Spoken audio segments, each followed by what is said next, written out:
दोस्तों, बड़े पर्दे और असल की माधुरी दीक्षित को तो आप जानते ही होंगे, लेकिन क्या आपने छोटे पर्दे की माधुरी दीक्षित कहीं जाने वाली अभिनेत्री के बारे में कभी सुना है?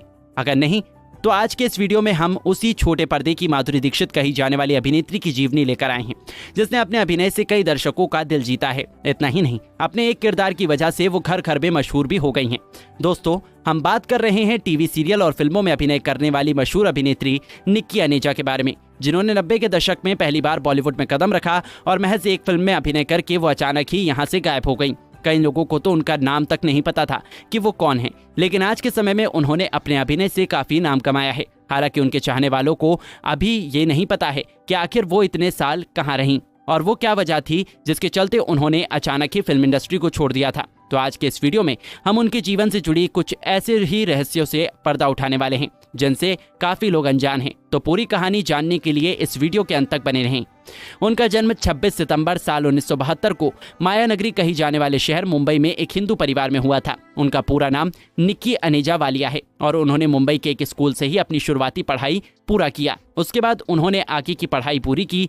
वैसे वो बचपन से ही अभिनय की दुनिया में नहीं आना चाहती थी। उनका सपना था कि वो बड़ी होकर एक पायलट बने, इसलिए उन्होंने अपने सपने को पूरा करने के लिए पढ़ाई करना शुरू किया था।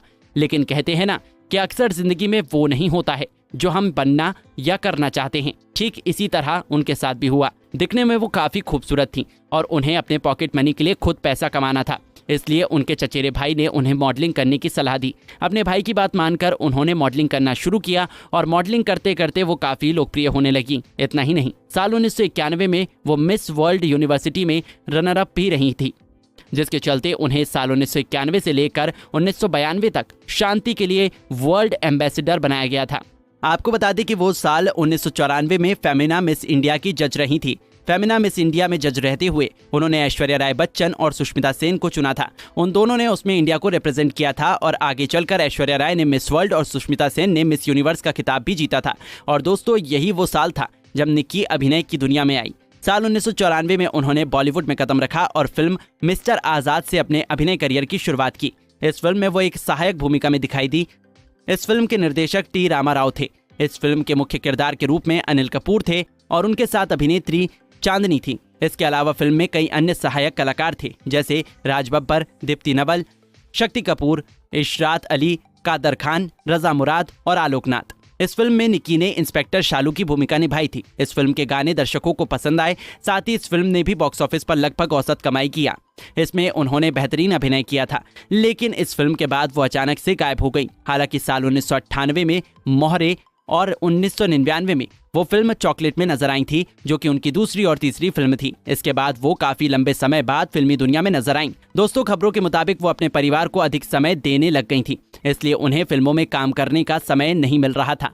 लेकिन इस बीच वो छोटे पर्दे पर नजर आती रहीं और उसमें अभिनय करके वो लोकप्रियता हासिल करने में लग गई थी। उन्होंने छोटे पर्दे पर काफी शानदार अभिनय किया और धीरे धीरे अपने दम पर उन्होंने नाम कमाना जारी रखा। वैसे वीडियो में हम उनके द्वारा टीवी सीरियल में किए गए काम को भी बताएंगे। फिलहाल फिल्मों में उनकी वापसी को देख लेते हैं। साल 2015 में उन्होंने फिल्म शानदार से एक बार फिर बॉलीवुड में वापसी किया, लेकिन यहाँ से उन्हें सहायक रोल ही मिलते गए। इस फिल्म को विकास बहल द्वारा निर्देशित और अनुराग कश्यप द्वारा निर्मित किया गया था। ये एक रोमांटिक फैंटेसी कॉमेडी फिल्म थी, जिसमें मेन लीड रोल में शाहिद कपूर और आलिया भट्ट शामिल थे। इसके अलावा इसमें संजय कपूर, विकास वर्मा, सनहा कपूर, पंकज कपूर और सुषमा सेठ जैसे सहायक कलाकार भी शामिल थे।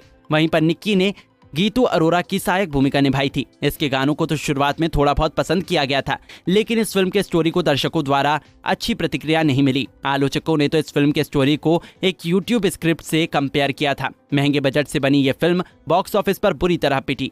इस फिल्म के बाद निक्की साल 2017 में लुप्त और 2020 में फिल्म गिल्टी में दिखाई दी। वो छोटे पर्दे पर काफी शानदार अभिनय कर रही थी, इसलिए वो फिल्मों में अधिक नजर नहीं आ रही थी। साल 2022 में वो बैक टू बैक 2 फिल्मों में नजर आईं, जिसका शीर्षक है तारा वर्सेस बिलाल और डबल एक्सएल। दोस्तों, उन्होंने साल 1995 से ही छोटे पर्दे पर अभिनय करना शुरू कर दिया था। बात बन जाए उनका पहला टीवी सीरियल था। हालांकि इसमें उन्होंने एक छोटी सी भूमिका निभाई थी। उसके बाद वो सी हॉक्स, दास्तान, समुंदर, अस्तित्व एक प्रेम कथा, पिया का घर, घर एक सपना और दिल संभल जा जरा जैसे टीवी शोज में दिखाई दी। साल 2006 में उन्होंने टीवी सीरियल अस्तित्व एक प्रेम कथा में अभिनय किया और उसमें अपनी भूमिका के लिए वो दर्शकों के बीच काफी लोकप्रिय हुई। इतना ही नहीं, वो डॉक्टर शिमरन माथुर के किरदार से घर घर में प्रसिद्ध भी हो गई। इनफैक्ट आज के समय में भी उन्हें उनकी इसी किरदार की वजह से जाना जाता है। उन्होंने करीब 28 साल छोटे पर्दे पर अभिनय किया और लोगों को रोमांचित किया। वैसे तो वो अभी भी अभिनय की दुनिया में एक्टिव हैं, इसलिए हम उनकी आखिरी फिल्म या फिर आखिरी टीवी सीरियल को तो नहीं बता सकते, लेकिन इतना जरूर बता सकते हैं कि उनकी अभी तक की आखिरी फिल्म और आखिरी टीवी सीरियल कौन सी थी।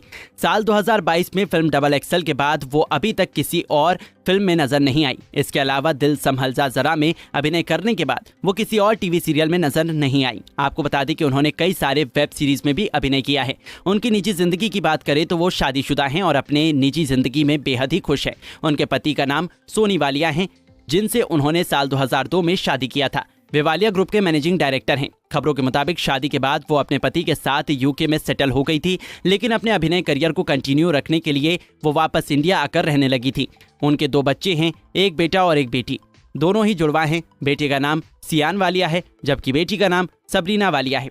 जब वो अपने अभिनय के पीक पर थी तब उन्हें छोटे पर्दे की माधुरी दीक्षित कहा जाने लगा था, जिसका जिक्र उन्होंने अपने इंटरव्यू के दौरान किया था। उन्होंने ये भी कहा कि जब मैं माधुरी दीक्षित से मिली और उन्हें इसके बारे में बताया तो वो भी बहुत खुश हुई थी। उनके पिता का नाम नारायण अनेजा है और वे हिंदी फिल्मों में असिस्टेंट डायरेक्टर के तौर पर काम कर चुके हैं, जबकि उनकी माता के बारे में अधिक जानकारी नहीं है, लेकिन निक्की के साथ वो फोटो में कई बार देखी गई हैं। आपको बता दें कि मशहूर फिल्म अभिनेता परमीत सेठ ही उनके चचेरे भाई हैं। उन्होंने ही निक्की को मॉडलिंग करने का सुझाव दिया था। उन्होंने कई फिल्मों में अभिनय किया है। उनकी पत्नी का नाम अर्चना पूरन सिंह है, जिनसे उन्होंने साल 1992 में शादी किया था। वो भी फिल्मों की जानी मानी अभिनेत्री रह चुकी हैं। फिलहाल वो द कपिल शर्मा शो में जज के तौर पर काम करती हैं। दोनों के 2 बच्चे हैं, जिनका नाम आर्यमन सेठी और आयुष्मान सेठी है। दोनों ही एक इंटरनेट पर्सनालिटी है। हालांकि आयुष्मान धर्मा प्रोडक्शन के लिए भी काम करते हैं। दोस्तों, अपने अभिनय के दम पर उन्होंने ये लोकप्रियता हासिल किया है।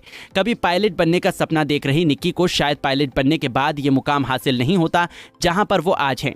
इसलिए कहते हैं कि जो होता है अच्छे के लिए होता है। आज वो करीब 50 साल की हो चुकी हैं, लेकिन पहले की जितना ही खूबसूरत और फिट दिखती हैं। हम उनकी अच्छी सेहत की कामना करते हैं और आशा करते हैं कि इसी तरह वो आगे भी अपने चाहने वालों को रोमांचित करती रहेंगी। और आपसे ये उम्मीद करते हैं कि आपको उनकी ये जीवनी पसंद आई होगी। वैसे क्या आपको इससे पहले छोटे पर्दे की माधुरी दीक्षित कही जाने वाली अभिनेत्री निक्की अनेजा के बारे में पता था? कमेंट करके जरूर बताएं। इसके अलावा अगर आप उनकी अदाकारी और उन्हें पसंद करते हैं तो वीडियो को लाइक शेयर जरूर करें और ऐसी अनसुनी जीवनी के बारे में जानने के लिए हमारे इस चैनल को सब्सक्राइब भी करें। धन्यवाद।